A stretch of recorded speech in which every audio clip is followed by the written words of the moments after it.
ஓம் சக்தி.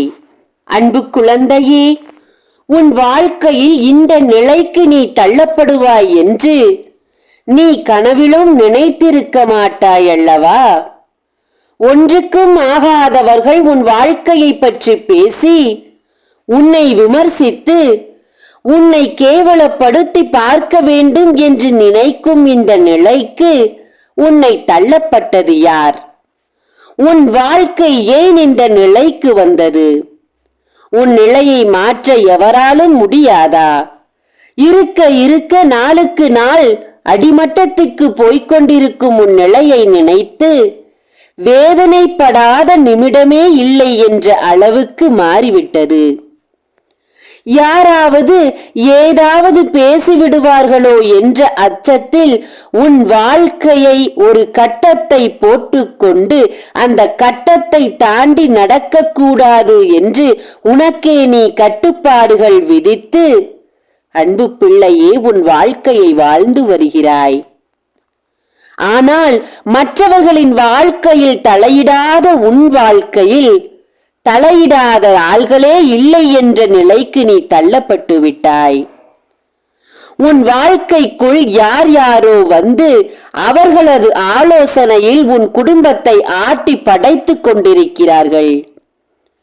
உன் நிலை மிகவும் மோசமாகி போகும் நிலைக்கு தள்ளப்பட்டு விட்டார்கள். நீ உடம்பளவிலும் சரி மனதளவிலும் சரி தள்ளாடும் நிலைக்கு போக வேண்டும் என்று நினைத்து விட்டார்கள். கங்கணம் கட்டிக்கொண்டு உன் வாழ்வை நீ இழக்க வேண்டும் என்று முடிவு கட்டிவிட்டார்கள். நாளுக்கு நாள் உடல்நிலை மிகவும் மோசமாகி போகிறது.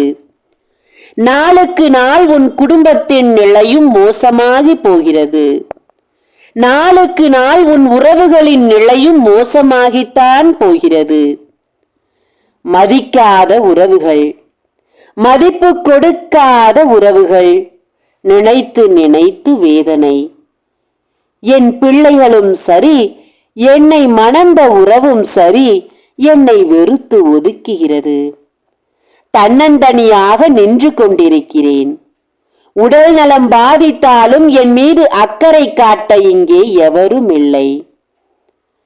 என்னை வெறுத்து ஒதுக்க காரணம் இவர்கள்தான் என்று எனக்கு தெரியும். ஆனால் என்ன பயன்? அவர்கள் அங்கே சந்தோஷமாகத்தானே இருக்கிறார்கள். அவர்கள் நினைத்ததெல்லாம் எனக்குத்தானே நடந்து கொண்டிருக்கிறது. என் வாழ்வுதானே இழந்து போகிறது. என் உறவும் இப்போது என்னோடு இல்லை. அனாதையாக நிற்கிறேன். தள்ளாடும் நிலையில் கூட மன்றாடிக் கொண்டிருக்கிறேன், என் நிலை மாறாதா என்று. உன் நிலை மோசமாகி விட்டது என்று நீ வணங்கும் உன் ஆதிபராசக்திக்கு தெரியாதா என் பிள்ளையே? மோசமாகி இருக்கும் நிலையில் இருந்து உன்னை மீட்கத்தான் நானும் போராடிக் கொண்டிருக்கிறேன். அன்பு குழந்தையே, நீ வாழக்கூடாது, வாழ்ந்தாலும் சீரழிய வேண்டும் என்று நினைத்து ஆசைப்பட்டு கொண்டிருக்கும் இவர்களுக்கு மத்தியில் உன்னை வாழ வைக்க உன் ஆதி பராசக்தி ஆசைப்பட்டு கொண்டிருக்கிறேன். இழந்த உறவுகளையும் சரி, அவமரியாதை செய்து கொண்டிருக்கும் உன் பிள்ளைகளிடமிருந்தும் சரி, உன்னை பிரிந்து வாழ வேண்டும் என்று நினைக்கும் உன் துணையிடமிருந்தும் சரி, உன்னை அழைத்து காட்டுவேன் என்று வீரமாக பேசிக்கொண்டிருக்கும் உன் எதிரியினிடத்திலிருந்தும் சரி, சத்தமில்லாமல் பகையாளியை உறவாடி கெடு என்று அவர்களது கொள்கையை வைத்துக்கொண்டு துரோகத்தின் மொத்த உருவாக உன் அருகில் நின்று கொண்டிருக்கும் உன் துரோகியையும் சரி நான் அழிப்பேன். எனக்கு நீ அவகாசம் கொடுக்கத்தான் வேண்டும். நாட்கள் கடந்துதான் போகும், நேரம் வீணாகித்தான் போகும். ஏனென்றால் உன் கர்மா உன்னோடு ஒட்டி கொண்டிருக்கிறது. உன் கர்மாவின் காரணம்தான் இப்படிப்பட்டவர்களை உன் வாழ்க்கையில் உனக்கு தேடி கொடுக்கிறது. நல்லவர்களை உன் கண்மறைத்து நிற்க வைத்திருக்கிறது. தங்கமே, உன் வாழ்வு சீரழிப்பது அந்த கர்மாவின் வேளையும் விதியின் வேளையும், தங்கமே கிரகச் சேர்க்கைகளின் வேளையும் இப்படிப்பட்ட காரியங்கள் நடந்து கொண்டிருப்பதால் தான் கெட்ட மனிதர்கள் உன் வாழ்க்கையில் விளையாடி வருகிறார்கள். நேரம் காலம் கூடி வரப்போகிறது. நல்ல காலம் பிறக்கப் போகிறது. எப்படி தெரியுமா?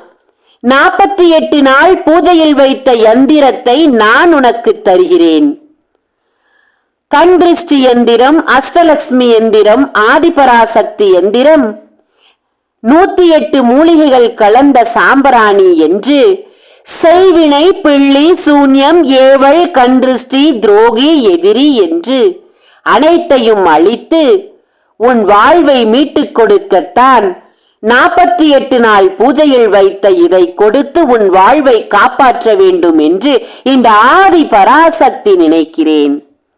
நான் நினைக்கும் நினைவு சரியானது என்று நினை என் பிள்ளையே. என்னை உதறி தள்ளிவிட்டு போகாதே என் குழந்தையே.